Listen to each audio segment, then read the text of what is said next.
था। आदरणीय मंच पर विराजमान मेरे महान जननायकों को मेरा कोटि कोटि प्रणाम। यहाँ पर उपस्थित मेरी माताएं, बहनें, अतिथिगण, नेतागण एवं कर्मचारीगण को भी मेरा सेवा जोहार। आज मैं आपके सामने हमारे देश के एक स्वतंत्रता सेनानी, हमारे समाज के जननायक एवं धरती आबा यानी धरती के पिता भगवान बिरसा मुंडा की बात करने आई हूँ।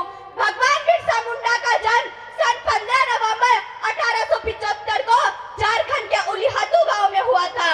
उनके पिता का नाम सुगा मुंडा व माता का नाम कर्मी हातू था। वे बचपन से ही बहुत बुद्धिमान और कर्मचारी थे, बहुत बुद्धिमान और निडर थे।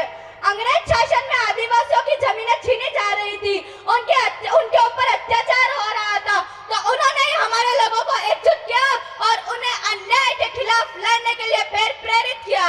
बिरसा मुंडा जी कहते थे कि अपनों से मत लड़ो, बल्कि अपने हक अधिकार के लिए उन लोगों से लड़ो जो तुम्हारे अधिकारों पे कब्जा किए बैठे हैं।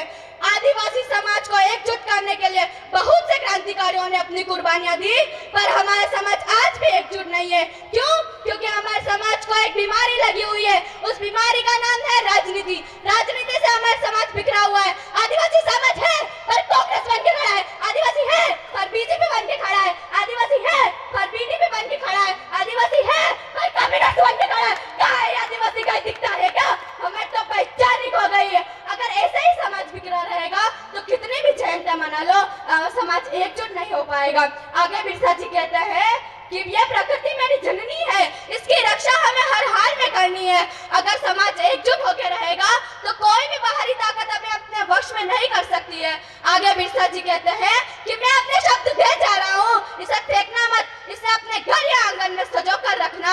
मेरा कहा कभी नहीं मिटेगा। शिक्षा व समानता का अधिकार हमें संविधान देता है। यदि हम संविधान को भूल जाएंगे तो कभी ऐसा समय ना आ जाए कि हमें मंदिरों के बाहर कटोरा लेकर बैठना पड़े। फिर से ऐसा समय ना आ जाए कि पेट पीछे झाड़ू व गले में मटका लटकाकर फिरना पड़े।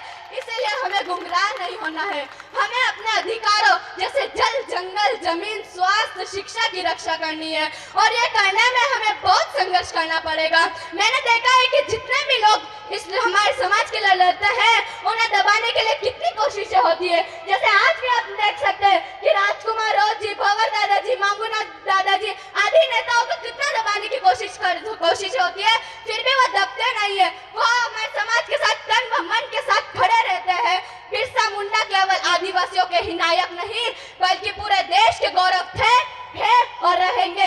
उन्होंने हमें दिखाया कि सच्चा नेता वही होता है जो अपने समाज के लिए निस्वार्थ भाव से संघर्ष करे। उन्होंने हमें सिखाया कि जो अन्याय के खिलाफ लड़ता है वही सच्चा देशभक्ति होता है। उन्होंने बिरसा नामक एक आंदोलन चलाया था जो सत्य, ईमानदारी और समानता पर आधारित था। बिरसा मुंडा ने हमारी देश की व्याप्त बुराइयां जैसे नशाखोरी, अंधविश्वास एवं आपसी भेदभाव को खत्म करने का संकल्प लिया था।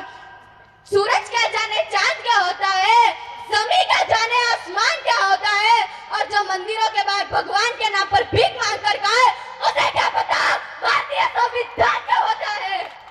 मैंने आदिवासी दिवस पर एक भाषण दिया था जिसमें बहुत से लोगों के कमेंट आए कि इसके पिता कोई सरकारी अभियंता या फिर अध्यापक होंगे। तो मैं जानना चाहती हूँ कि जो भी भाषण देता है उसका मतलब ये थोड़ी है कि उसके पिता कोई सरकारी अभियंता या फिर अध्यापक होंगे। एक मामूली से किसान का बच्चा भी तो भाषण दे सकता है, क्या उसको यह अधिकार नहीं है? तो मैं उन जानकारी के लिए बता देना चाहती हूँ कि मेरे पिता एक सरकारी अभियंता या फिर अध्यापक नहीं, एक मामूली से किसान है। और हमारे लोगों को हमेशा ही सही दबाया जाता है। कैसे? एक बार हम आदिवासी दिवस मनाने के लिए इकट्ठा हुए थे तो हमारे एक सामाजिक कार्यकर्ता ने मंच पर 5वीं अनुसूची व पैसा एक्ट के बारे में बताना चाहा, तो उन्हें कुछ दबंग व राजनीतिक लोगों ने उन्हें मंच से नीचे उतार दिया। मैंने सुना है कि संविधान में हर एक नेता को या फिर हर एक सामाजिक कार्यकर्ता को बोलने का अधिकार मिला है, तो उन्हें मंच से क्यों नीचे उतार दिया गया? तो तभी से मैंने संकल्प किया कि उनकी बात को मैं आगे बढ़ाऊंगी और तभी से मैंने संकल्प किया कि मैं बोलना शुरू करूंगी और अब आज तक बोलती आ रही हूँ। जब कोई पूछे